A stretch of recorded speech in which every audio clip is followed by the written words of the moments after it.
I had a company. It was a well-known product in the top right quadrant, and the only thing that they had configured in that entire suite was service requests. Everything was logged as a service request. So this was a tool that would have done incidents and critical incidents and problem management and root cause management and change management, service level management, and all of these things. It was an extremely robust tool. And the one thing that they were using, the one thing, was service requests. So you're paying a lot of money for something that you're not utilizing. Make better technology selections with advice from this episode of Ticket Volume.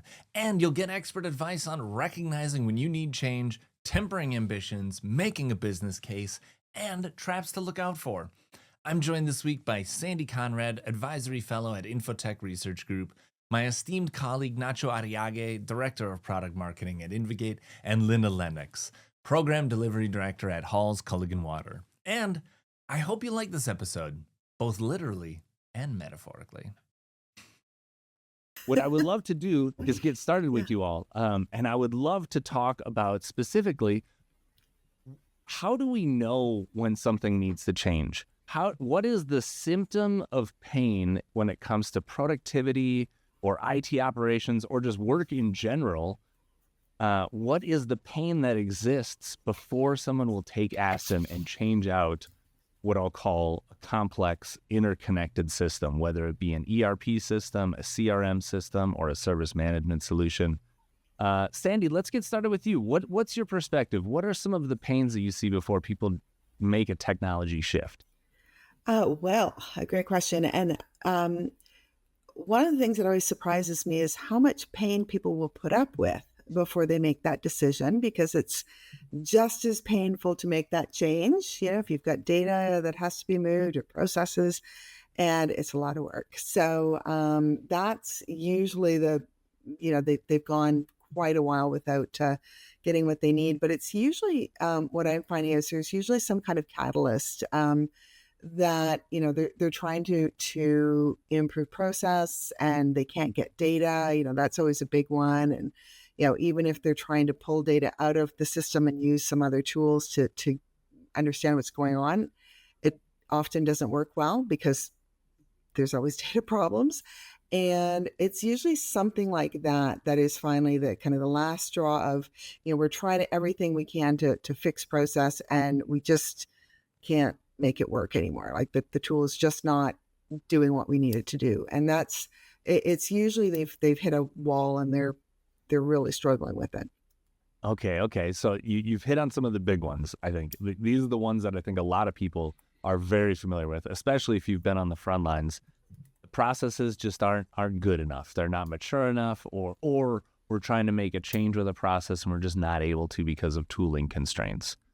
And I really like the point that you brought up around data, because that really that is it. Data is all that we have in information technology. That is the power. So I love that you brought that up. Nacho, what would you add to that? Yeah, one thing I find, or rather two things that I find very often when we do win-loss interviews, and one of the first things that we ask them is, why change to begin with, right? And there's two things that come up very often. One has to do with what Sandi was referring to, with this big efforts in changing the organization that typically come top down. Somebody, the board, the C-level, whatever, told somebody, this cannot continue working this way. We need to fix this problem, right? So it's then the pain of changing becomes much lesser than the pain of getting fired. So okay, let's get to it. Let's do it. And the other one has to do with new leadership. Just somebody coming in with fresh eyes and just looking at things and saying, why do you torture yourself? There is a better way. Why don't we look for a better way of doing things? So those are two things that I think have a lot to do with why people actually change. Yeah. Why are you torturing yourself? Like you both pointed it out, that people endure a lot of pain before they'll make a change, or that they're torturing themselves. Linda, is this what you've seen at your organizations? What are some of the tortures that people put up with before they make a change? So that there's actually an interesting interim piece to that, between we're not getting from the system what we need, and that top down approach where somebody at a senior level is like, this is enough, and that is the emergence of shadow IT. So sometimes what happens is the tool, and whatever that tool system is no longer meeting needs, but the business still needs to accomplish what it is that they're trying to accomplish, whether it's their data needs, whether it is functionality needs. And if you're not part of the solution, if you're not part of the discussion early on, if you're not keeping your finger on the pulse of what's going on, they will work around you. And that's where you find either shadow IT is purchasing tools and you don't know about them until the time comes that you have to support it, or they're going through some horrendous gyrations using piecemeal tools. So you've got to be a part of the solution early enough so that you don't become part of the problem. I love that. Linda, that is such a good answer, because I think back to my times when I was doing service and support. If they gave, first of all, my first customer service job, we did not have a ticketing system to begin with. We literally, everyone had a legal pad, the yellow paper with the lines, and you wrote down every single call, and that was our call record system. I couldn't believe it. And you're right, Linda. The people that want change, the people that are going to see that friction and feel the pain of that, are going to replace it pretty quickly. And that's what we ended up doing, actually. We said this paper, it's not enough. It's not good enough. We need to be able to look up these call records and search them and see the last time this person called and how often they're calling. So we started up a FileMaker database and just started building a tool because we had to. And I think you've hit on a point there, Linda, that is perfect. That you get stuck. You get stuck in a corner, or like Nacho pointed out, an executive gets frustrated, or like Sandi pointed out, you just need something that's actually going to be useful to you for your data and your processes. I think these are fantastic. The only thing that I would add that I thought of when I was brainstorming this topic was throughput. Like, it doesn't scale well enough. Yeah. The paper's a good example. When we hired people, we would have, now we have to get another legal pad out. Like a license. Yeah, it's like a license. They would be reading through these legal pads, trying to figure out, what kind of calls am I going to be taking? They had no idea. And so I think that's really one of the symptoms too, that people, they see a scale issue. They don't always know that it's scaling, or they don't recognize that it's scaling, but oftentimes we see it. Okay, so what do you think about symptoms of pain? Did we hit the topic well enough? Are there other points you want to talk about? What else did we miss? Well, actually, something I was thinking about as we were talking is, one of the other reasons that I sometimes see different organizations not getting the tools they need, especially for IT, is that IT is there to support the business. They're not there to support themselves. And then, they're like the shoemaker's children. Well, we'll just make do because we have business teams that actually need to get their systems up and running. And it's like, they're connected. And so, being able to make that connection to say, how can we possibly serve the business if we don't even know what's going on there? So you've got to be able to get some of those tools in place. And I think that's one of the, and which maybe takes us into another discussion, but, that's one of the areas that you really need to think about, like, how are we actually serving the business? And if we don't have the tools we need to know what's going on and to make like real impact, then maybe we're not that effective. Right? So. And if I could jump on to what you just said, about IT tools and, and our need to serve the business, sometimes it can be really hard to articulate an ROI for the tools that you need, because we're not the revenue generators. I mean, we're the facilitators of the parts of the business that are generating revenue, but we, ourselves, unless we are like a tech organization, we don't generate the income. So it can be very difficult being able to convince the purse holders of the need and the value of more sophisticated tools in order to be able to serve the business. How do you put dollars and cents to that?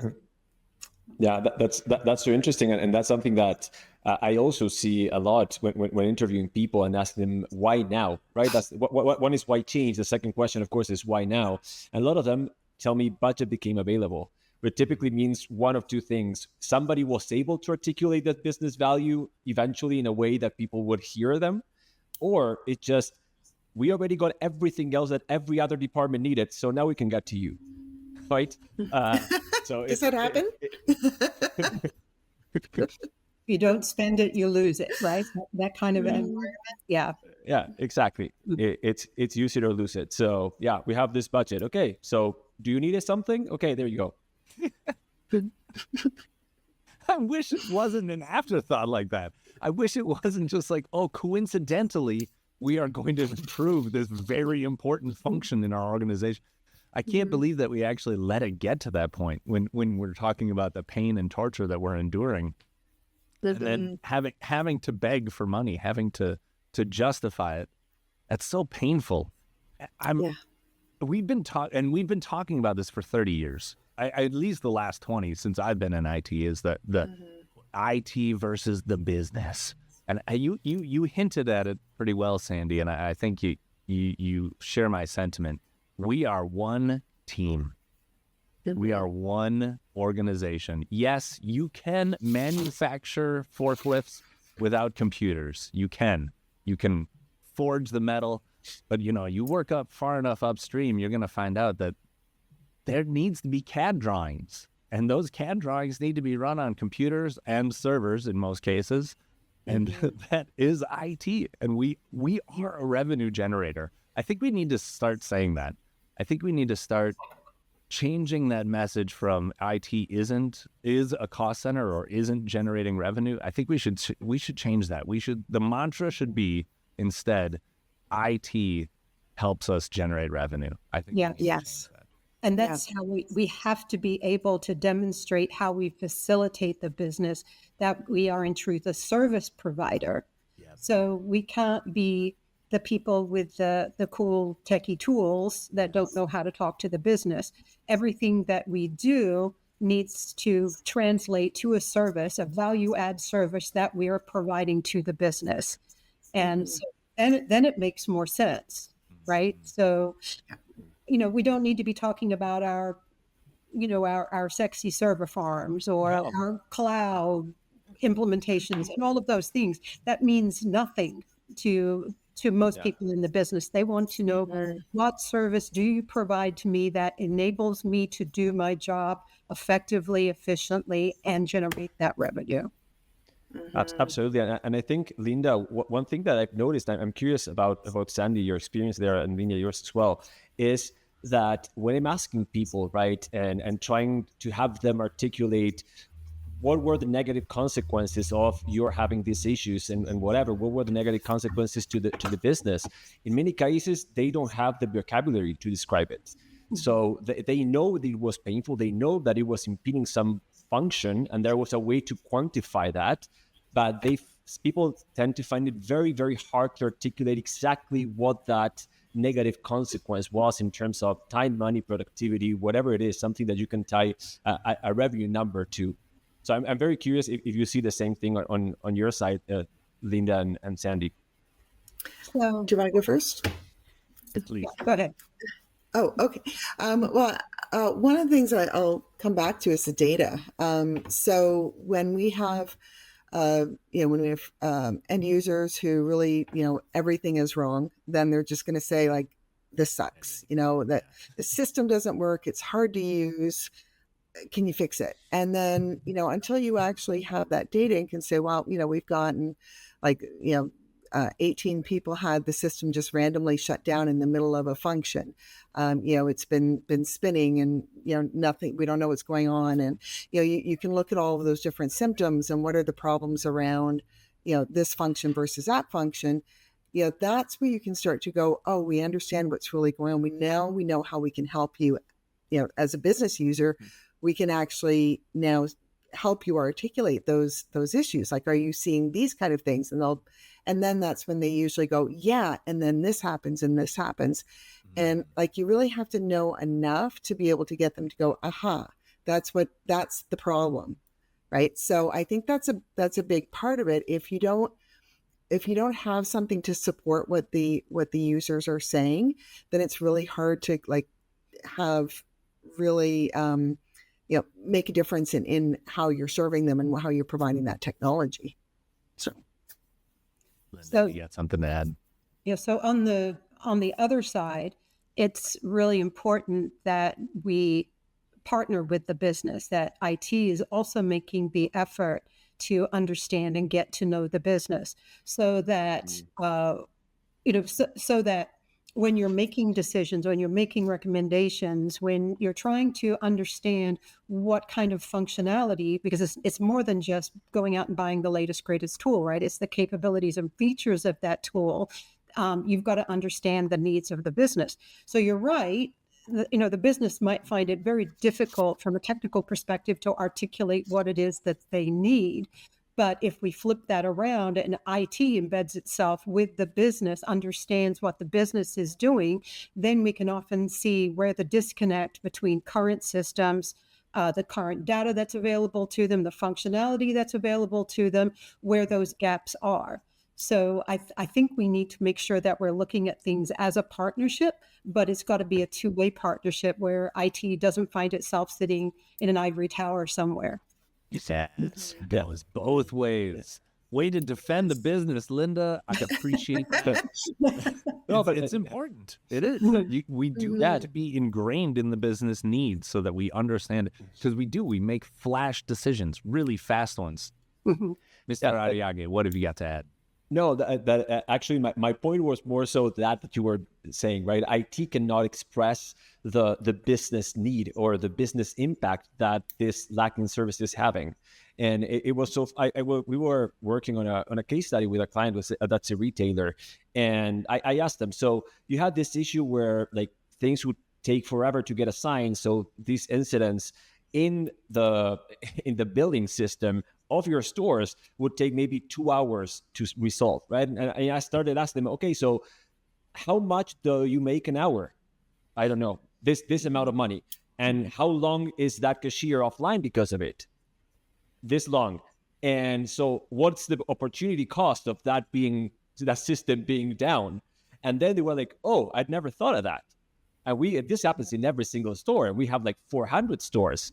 So all of a sudden, it's like this light bulb moment where it's like, oh, wow, now I have an actual revenue number that I can assign to our ticketing system being bad. Wow. So that's what I mean. Sometimes it's very hard for them to make all the connection all the way down to the bottom line, which is ultimately where the CFO is going to ask them, okay, you want to spend this money? Where's it coming back? Right. I love that. That is such a good point. And it's such a good segue actually to the next topic. But, you've got these pains, measure them. It's sort of like there's two elements for change. There's the emotional aspect, like feedback. People want a specific thing. They want to feel a specific way at work. They want they want success to feel a specific type of way. And then you've got data, the metrics. And that really comes down to, I think the metrics are the tough one. The data is the tough one because it's unique to your context. It's unique to your current tool sets. Are you working on legal pads or not?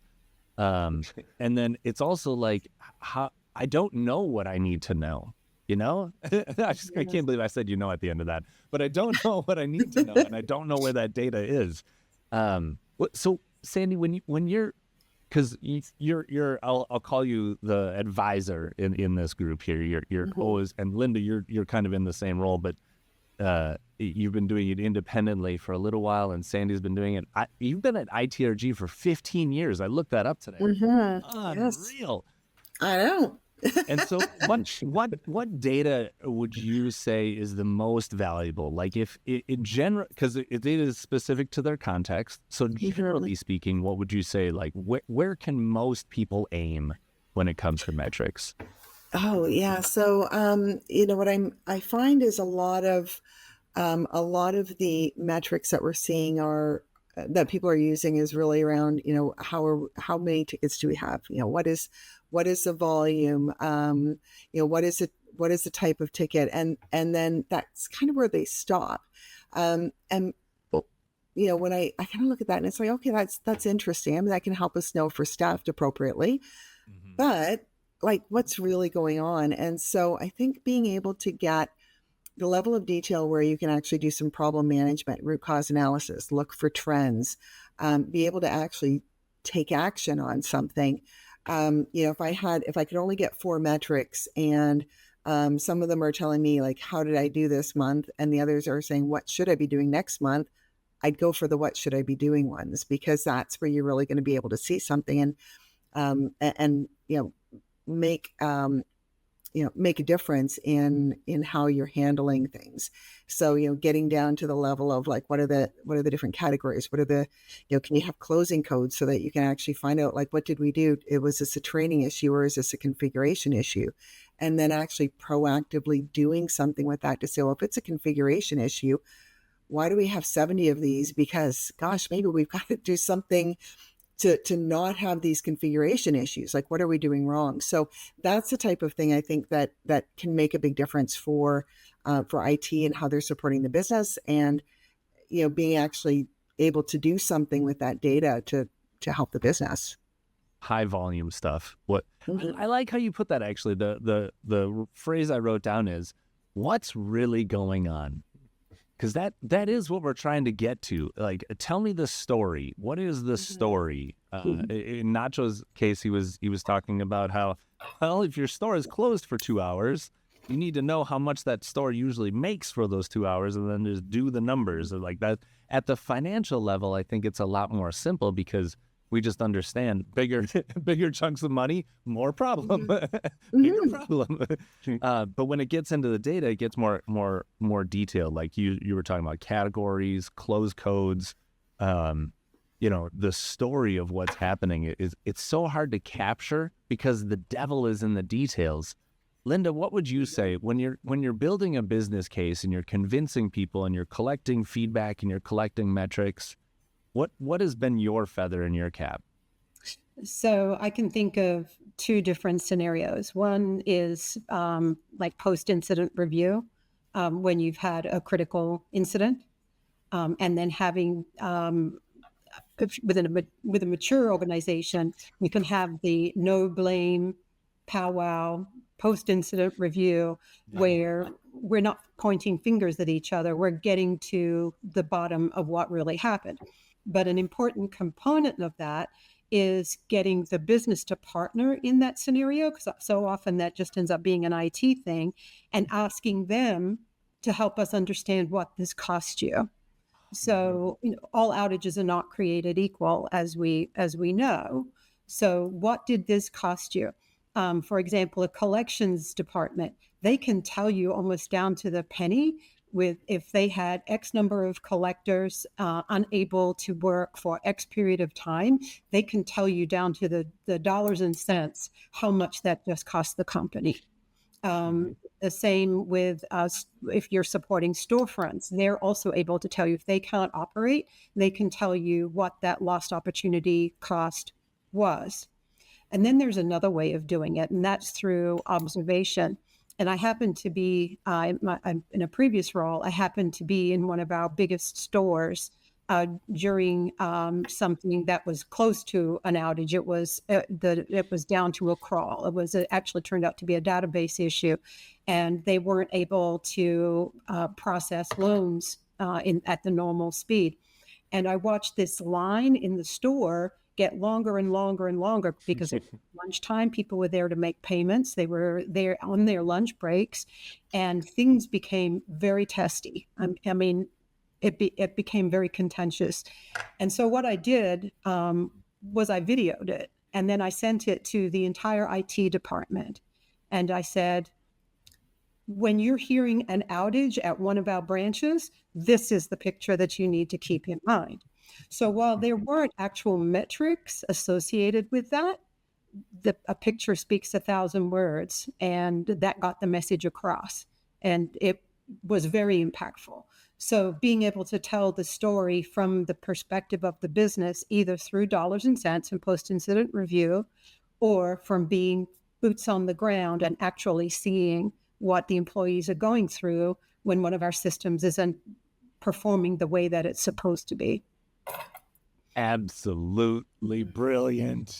There's so many times where I wish I had done that.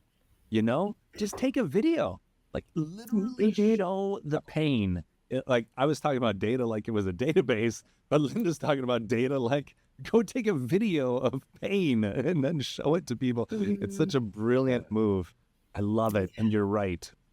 If you give them that visual, then when they're experiencing that in the future, they'll immediately visualize that and understand what they need to do. Hopefully. Nacho, what would you add to this? When it comes to convincing people, the metrics, the data, the emotions, how do you capture what's important to people? I mean, I don't know if I have anything necessarily to add, but rather put together both things that both Sandi and Linda brought, right? Because Sandi was talking a lot about the operational metrics. How do we get better at our work? How do we do our job better?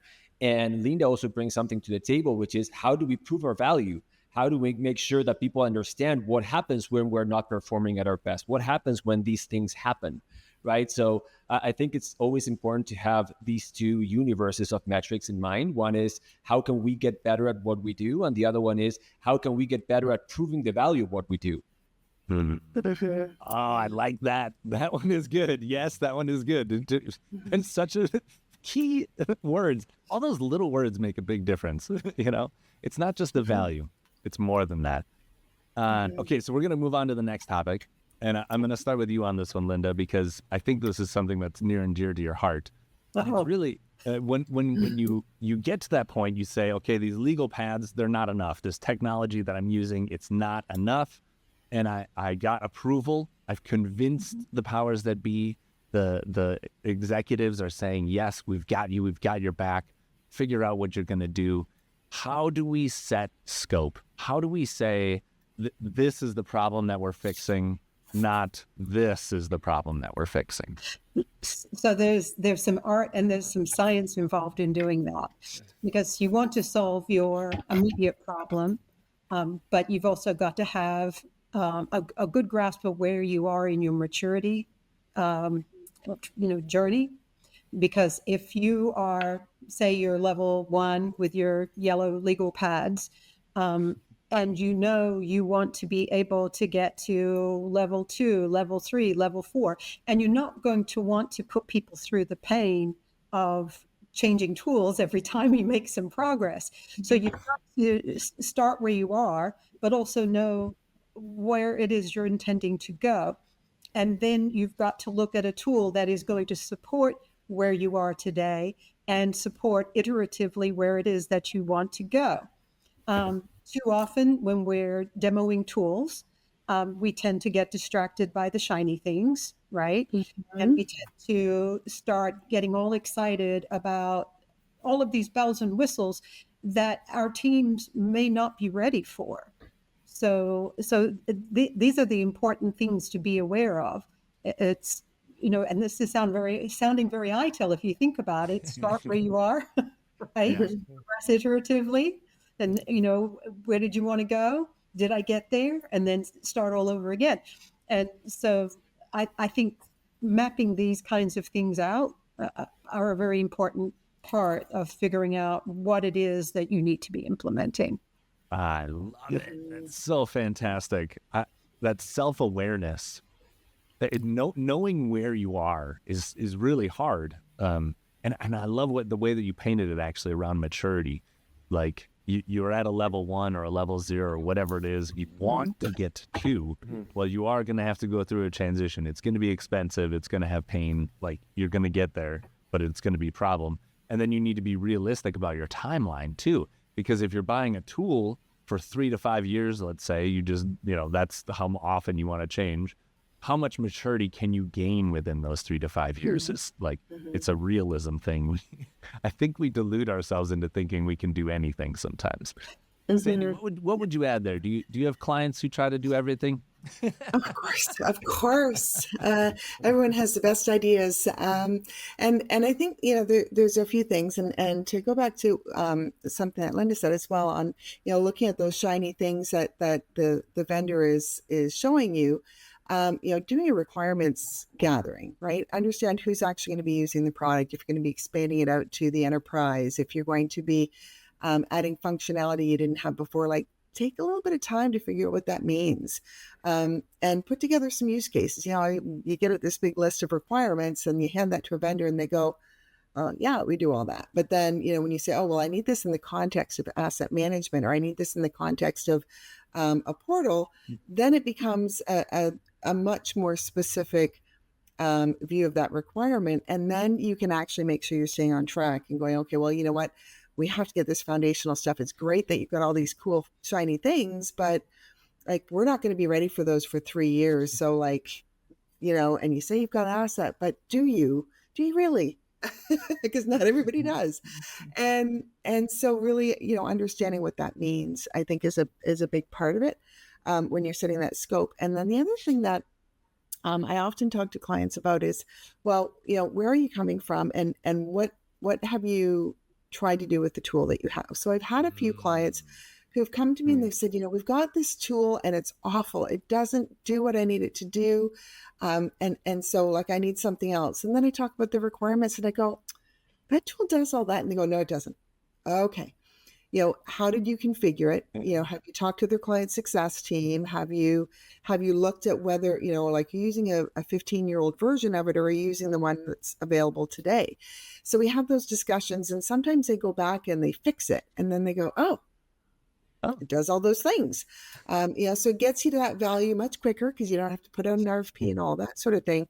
But then the other side of it is, once you've done that, if you go through that process and you say, no, it really is awful. Like, it's really not going to do what we need to do. It doesn't meet our requirements. It becomes a lot easier to go to your boss and say, I need the money. Like, here's my requirements. We've done everything we can do with this.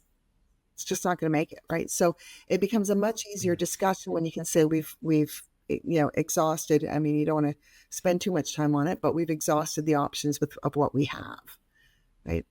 Yeah, that's such a good perspective. I love that. Pretend you're going to do it. Pretend you're going to move and start gathering the details. Get into the weeds and determine what you need for real. And maybe you'll find out that you already own it. I love that. Nacho, what have you got to add, man? No, I mean, I love the context piece, because one thing that I kind of repeat a lot is if your description of what you need is, I need to get to point A or point to point B, then a motorbike works, a bicycle works, a Formula One car works, a semi-truck works.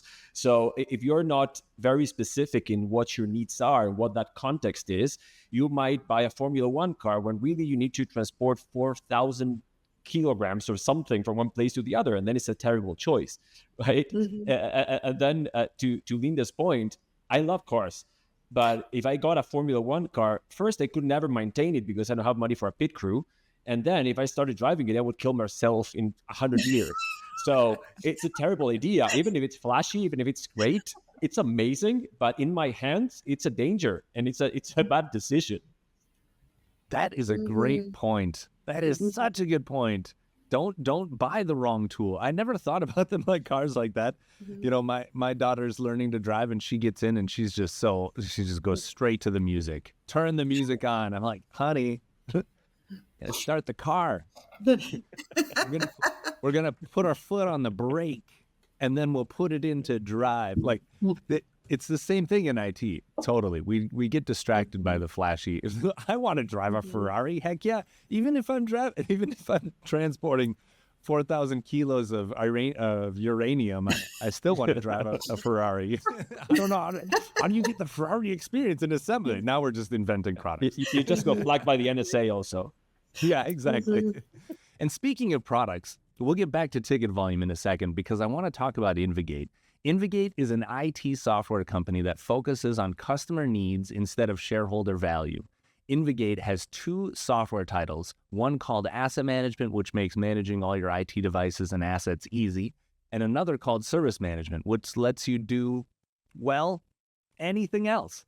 With plenty of AI features, a graphical workflow, and literally no code, your teams will love InvGate. But don't take my word for it. Try it out for yourself with a 30-day full-feature trial at try.invgate.com.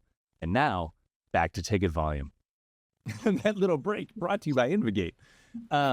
So the next thing that I want to talk about is kind of what we were getting really close to it when we were talking about convincing others, and that's the B word, budget. How do we get the money? How do we think about money? How should we be thinking about money? And I haven't started with Nacho yet, so Nacho, I'm going to have you go first. Who's? I think this is something we've talked about already a few times or touched upon. I think it's hard. It's not easy because it's very hard to quantify the pain in a way that can justify a budget decision, right? So it's when you're thinking about asking for budget for whatever it is. Of course, there's what Sandi was just saying, and we need to change. This is why we need to change, and we need to have a supporting metrics for the need for change. But then you also need to share kind of what that vision is. So what will the impact be, right? There's typically these decisions are made of because of revenue loss or revenue gained. Those are the 2 main decisions the 2 main things that drive any business decision are we going to spend less or are we going to make more? Or are we going to do both? Then even greater, right? So it's trying to get us as close to those numbers as possible without making a lot of weird inferences, right? Well, the productivity of people is $50 an hour and they are productive for this amount. That's mumbo jumbo. But there are very tangible things. And Linda, you were touching upon this in these retail stores and these other in the collections departments and whatnot. And the other thing that came up for me was professional services. You have billable hours. So every hour that somebody has an issue with their device, endpoint, whatever it is, they're not billing those hours. So that's a very easy way to quantify the need for change. In some industries, it can be a bit trickier. So I'm curious, I mean, Sandi, you haven't seen all these industries, what you see in other industries. It's interesting because there's enough industries where they're saying everything's tight. We've got to really be very careful with our spend, and so I do see some who are saying like, give me your cheapest option. It's like, well, and they'll name a couple of products. It's like, those products aren't actually going to do what you need to do, and you're going to grow out of them within the first 15 months. So now you're looking at, the cost of that software, the cost of getting it set up, cost of going out and getting a new piece of software in a year and a half, cost of getting that set up, and suddenly you're paying a lot more than you would have if you made the right choice. So we run into that quite a bit, and that's that tends to be in some of the industries where there is really tight funding, and so they're trying to stretch as long as they can. It's like you can't do that because it's in the long run it's not going to help you. I also see the other way where there's a lot of industries who, and I'm not sure I've got anybody who really has like big buckets of money that they're willing to throw at this now, but or at least not currently. But some of them will be like, we want that, that top end because like we're a top end company and we've got big plans and we've got all these great things. And sometimes they come back to me a year later or 2 years later and say, so we haven't even started implementing it. So we may have bought the wrong product because we don't have the staff to support it. We can't afford the professional services to get the next stage installed. We're using 1/8 of what we bought. What do we do? And it's like, okay, well, you can do some negotiations and get your discounts, but like really, we should probably look at right sizing, the other way. So we run into that. So I think, when you're working through that budget process, like really kind of look at both ends of that spectrum and go like, what is that bigger overall cost? And is it actually going to get us where we need to be in the time frame we're looking at? Well, I didn't think that my uranium joke earlier would be useful. Here we are. But here we are. finding out that we spent $1 million on a Ferrari to move uranium around when we should have bought the truck. And we're like, how do we ramp up this Ferrari? How do we add more wheels to it? And you see that all the time. Yeah. Especially when like people will like go to the Gartner Magic Quadrants, for example, and they will look in that top right quadrant because they are going to say, well, that's in the top right quadrant, so that must be the best in breed, so I'm going to buy that, knowing that if it's in that quadrant, it's likely pretty expensive. But you didn't buy the tool that you needed. That's where the Ferraris are sitting. And the Ferraris are expensive. But you didn't need a Ferrari, but trying to get people to move away from the really expensive options if their maturity and their foreseeable future maturity isn't going to take advantage of some of those solutions. I had a company that, and I'm not going to, kind of like name products. I don't think that's right, but it was a well-known product in the top right quadrant. And the only thing that they had configured in that entire suite was service requests. Everything was logged as a service request. So this was a tool that would have done incidents and critical incidents and problem management and root cause management and change management and service level management and all of these things. It was an extremely robust tool. And the one thing that they were using, was service requests. So you're paying a lot of money for something that you're not utilizing. And I think also when we're looking at tools, the very robust tools, one of the questions that we need to make sure that we're asking vendors is how much effort, what is the people power required to manage this, administer this, get the full value from this tool. Because if it's going to be something, and again, I'm not going to name another name, but you need 2 or 3 people to manage, properly administer some of these tools. Well, if you're not willing to invest that kind of FTE power to manage that tool, then you're not going to get the value from it. So these are some of the things that we do need to think about as we're selecting tools too. The top right quadrant may not be where you are at. So which tool best suits your needs, current and near future? What is scalable to where you need it to be? And the supportability of that so that you can get the full value of what it is that you're purchasing. Bingo. Yeah. And if I can add one more thing, also look at the roadmap for the vendor because, maybe you don't need all of the features this year, but next year you're going to be doing some kind of cool things. And if the vendor's got that in their roadmap, then you don't have to have it now. But, it is something that as long as that lines up and you can feel confident in their ability to deliver, that's also a consideration. Right? Yeah. If you're ready for it, you don't need it today. Yeah, like the maturity thing that Linda was talking about. Maybe by the time you get to it too, your vendor will actually have the features for a maturity level too. Right.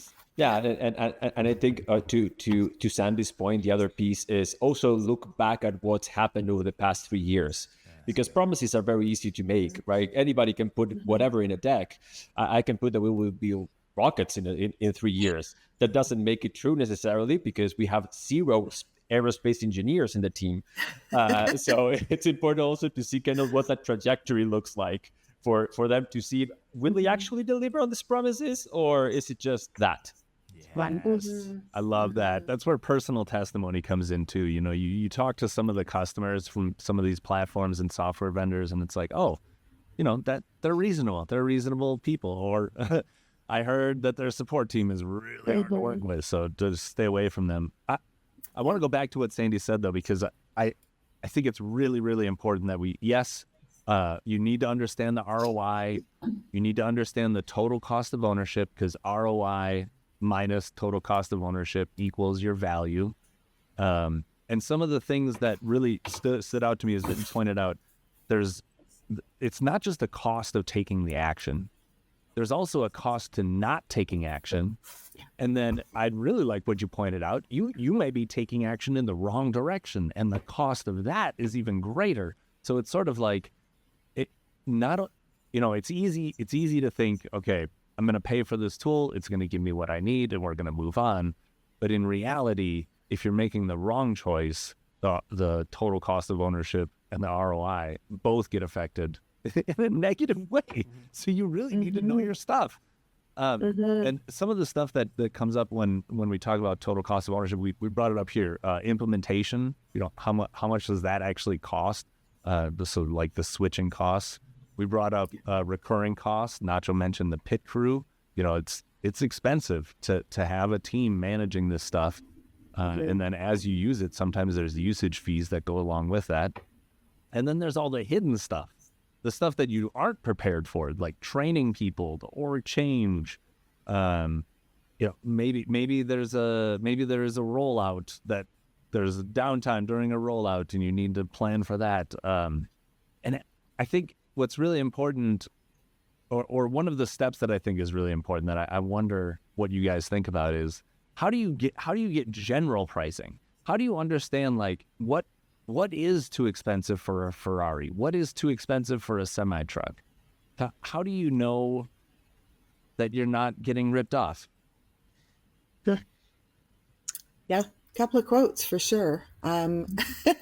Like we actually help our clients to shortlist. So we'll talk to them about budgets and so on, and what are you looking for? No, we don't have pricing because, of course, we don't want to be in the pricing business. We don't resell software, so we're just providing the advice. And we usually say, well, you know what, if you're not sure, like let's go for something that's a little higher end, something's a little lower end, something in the middle, maybe three to five that fit those requirements, and then send it out to RFP and see what comes back.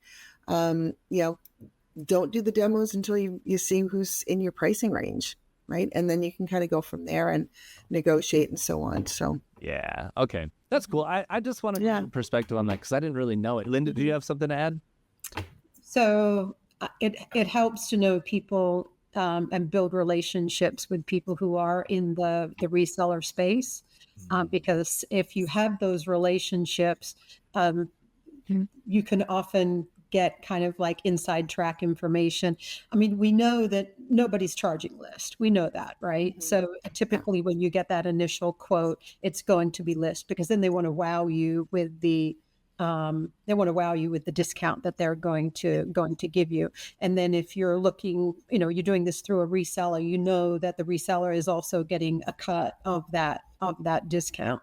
So you can oftentimes take list and like trim between 30 and 50% off that, just to kind of, throw spaghetti at the wall and see if it sticks, just, to test it out.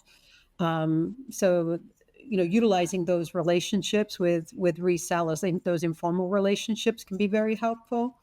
And then a lot of online research can also be very, very helpful. One of the things like ChatGPT have been very useful for. I've been surprised how useful it is, especially then if you ask the question and then ask it for the sources, and then sometimes it'll tell you, well, I just made that up. But, true story. It actually came back with that. But you've got to use the resources that are available to you to get an idea of what the costs are and make a decision about what is too rich for your blood. So. Yeah, got it. Okay, we got one last topic, and then I'm going to let you guys go. Thank you so much for being here. This is a great discussion, super valuable. Even just like thinking through this stuff has been very useful to me. What are the gotchas? What are the traps that are sitting there for teams that are just waiting to crash the project? Sandi, what have you seen? Well, you mentioned hidden costs earlier, and I think one of the surprises that I've seen an awful lot is when people don't have a good list of requirements. They make a lot of assumptions, and then they find out, oh, well, you want to do asset management, but discovery's extra. Or, you want to do a CMDB, but you're not going to get dependency mapping, right? So being able to really understand what you're going to be doing with the tools so that you can make sure you're getting everything you need. And even asking the vendor to identify, like, is this built into the price, or is this an extra? Is this a third party? Is this something that needs to be customized? Getting that that extra little bit of information there can make a big difference in going, okay, well, this is actually, yeah, they can do it, but there's some customization. So that's going to add $20,000 or $80,000 to the price. Add maybe 3 months. We're not going to get that feature, which is super important. We're not going to get that until next January. Are we okay with that? Right. So I think that's an important part, is to really understand, are you actually getting what you think you're getting in that first install, or is it something that is going to be done as a piecemeal various milestones they have to work through? Love it. Great advice. Linda, what have you seen? Well, a couple of things, and they all wrap around having the right people engaged. You want to have an engaged executive sponsor, because that will help drive the change management aspect of it and the acceptance of the change. And then you also want to make sure that you've got the right technical people at the table, because how many times have we seen that some body has, a leader, it could be the C-suite, it could be another department, it could be shadow IT, they've purchased something that is not compatible with the infrastructure that you have in place. And you don't have the expertise to either support it or perhaps the infrastructure to support it. So having all of the right people around the table, identifying the correct stakeholders, from the executive sponsorship all the way through to the business stakeholders and the IT stakeholders, to make sure that what you're selecting is the right fit, not just for capabilities, but also from the technical perspective. Love it. Great tip, Linda. That's another one that would come back to bite you. Oh my gosh. Nacho, Yes. you listen to a lot of interviews. What regrets do you hear? What roadblocks or potholes do you think people should look out for? I think one of the things that, to both your points, is kind of hidden in there, because you don't have the right executive sponsor, because you don't have the right requirements, or you don't really know how long the implementation is going to get, is competing priorities. Because if you're migrating to the new version of SAP in 6 months, whatever you're putting in place today needs to absolutely be fully rolled out or implemented, because once that project kicks off, it's going to take over. And you're going to have no resources to do anything else. So those are kind of things that maybe we don't take into account when we think, but we can roll it out, we can implement it in 18 months, it's fine. But it's like, no, because in 6 months, SAP is going to kick in, and then all your resources are going to be gone. So that's one thing that I've also seen on people saying, like, yeah, we never really ended up implementing it well because we had to implement SAP. And then so we just implemented requests, to Linda's points earlier, right? So that's one that I would say to look out for. Excellent. Well, I hope that everyone who's listening doesn't hit any of those potholes and has a smooth journey, no friction at all, getting to what they need. Thank you so much for being here. Thank you for being on Ticket Volume 3. It's just been a delight to be able to discuss this topic with you. And without further ado, we want to make sure that people can get in touch with you if you'd like to either sell them services, or maybe you just want to connect and be helpful still. So Sandi, where can people reach you? Probably the easiest is on LinkedIn. My profile is open. I'm always happy to connect with people. Sandi with an I.